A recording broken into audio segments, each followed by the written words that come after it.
Coming up on Network Africa, NPP supporters celebrate outside Nana Akufo-Addo's residence in Accra, Ghana, even though the election results are not yet out. In Cameroon, Anglophone separatists burned flag in violent protest, killing at least 4 people.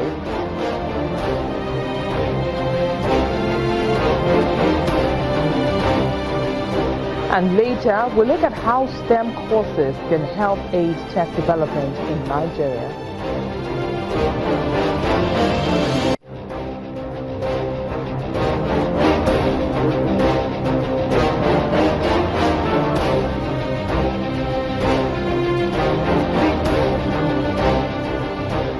It's the last edition of the program this week, and it's great to have you.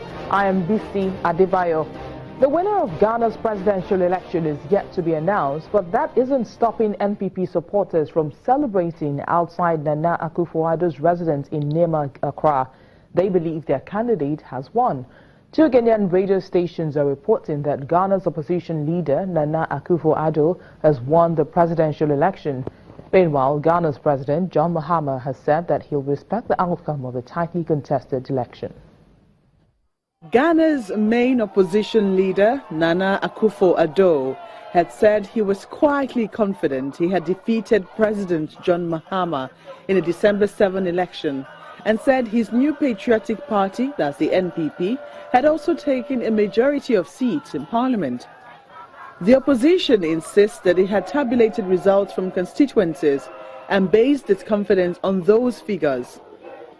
Ghana is a beacon of democracy in Africa and holds closely fought and peaceful elections. Twice since the year 2000, voters have kicked out the government of the day. We in the NPP are quietly confident that we have won a famous and historic victory. He also said the NPP had gained 49 seats and would therefore control the legislature. But he called for calm and urged patience to allow the Electoral Commission time to deliver results. Meanwhile, supporters of the new patriotic party are seen dancing outside the leader's residence in the capital, Accra, in celebration. They danced, sang and played music dressed in the red, white and blue, which are colors of the party. According to NPP's tally, Akufo-Addo had taken 53.5% of the vote against 44.8% for Mahama, based on 92% of 29,000 polling stations collated. President John Mahama is running for a second and final term in office against a backdrop of an economy that has slowed since he took office in 2013. In part because of a slump in global prices for its exports of gold, cocoa and oil. Akufo-Addo's statement was the first by a major party leader since the election and reflects opposition belief that after 8 years in the wilderness, it has won back power. A senior official in the ruling National Democratic Congress had earlier said the party may have lost its parliamentary majority. Ghana has enjoyed 2 peaceful transitions of power via elections since the year 2000.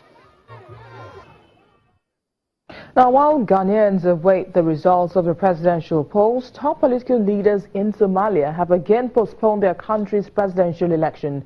28th of December is the new date set for the elections, the 4th date so far set to conclude drawn-out, delayed and limited polls. The new timetable was laid out in a joint statement issued by the government, the leaders of Somalia's federal states and the election body.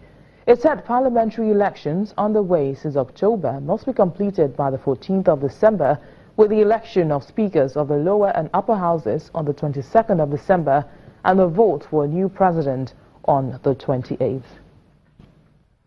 One of Africa's longest-serving presidents, Jose Eduardo dos Santos, is expected to announce his successor tomorrow. Mr. dos Santos has ruled Angola since 1979. He is also expected to confirm that he will not be standing in the 2017 presidential election. There are predictions that the current defense minister, João Lourenço, will be announced as Mr. dos Santos' successor. The UN mission in South Sudan has hosted a women's forum to discuss gender disparities and the right to education in the conflict-affected country. This is part of the 16 days of activism against gender-based violence campaign marked yearly to raise awareness of women's rights globally. According to UNICEF, only 35% of girls in the country are enrolled at primary school level. The United Nations mission in South Sudan, UNMISS, has launched an event to discuss the rights to children and women's education in South Sudan as part of global events to mark the 16 days of activism against gender-based violence. Conflict in South Sudan has resulted in many schools closing, with some students abandoning their studies. Volunteer teachers have had to set up makeshift classrooms in some camps to allow children continue learning in the meantime. According to the UN Children's Agency, UNICEF, more than 51% of school-age children are estimated to be out of school, and only 35% of girls are enrolled at primary level. UNMISS is hosting a women's dialogue meeting to help focus on the right to education, especially in areas affected by conflict in the country. The forum will also look at how issues facing women in South Sudan can be identified and addressed. Most of this is really going to be a dialogue among the women. We're going to ask them to identify some of the major problems and some of the major challenges that are facing South Sudan, and ask them to come up with concrete suggestions, suggestions related to how families interact, how communities interact, specific suggestions from what they want from the government, what they want from the international community, to help actually create an environment that will allow for safe education for all, especially women and children. In December 2013, fighting broke out months after President Salva Kiir from the Dimka ethnic group sacked Vice President Riek Machar, a Nuer. The sporadic fighting has increasingly taken on ethnic dimensions. Hundreds of civilians displaced by conflict continue to struggle to find proper shelter in UN compounds and in the capital.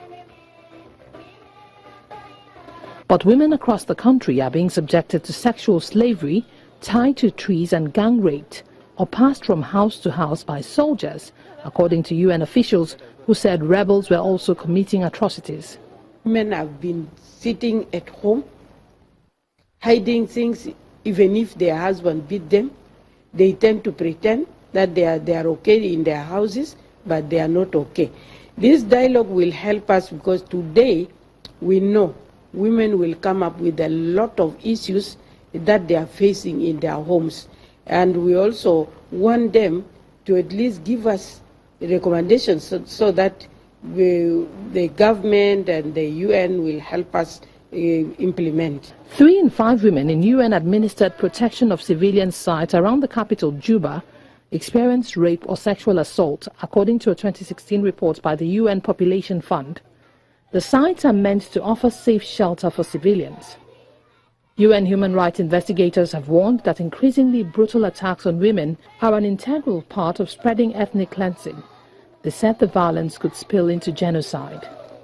A shaky 2015 peace agreement that was supposed to end the latest round of fighting provided for a hybrid court to be set up with responsibilities divided between the African Union and South Sudan. But progress on setting it up remains slow. The 16 days of activism against gender-based violence is observed every year from November the 25th to December the 10th to encourage the end of violence towards girls and women in the world. So that will go to other people.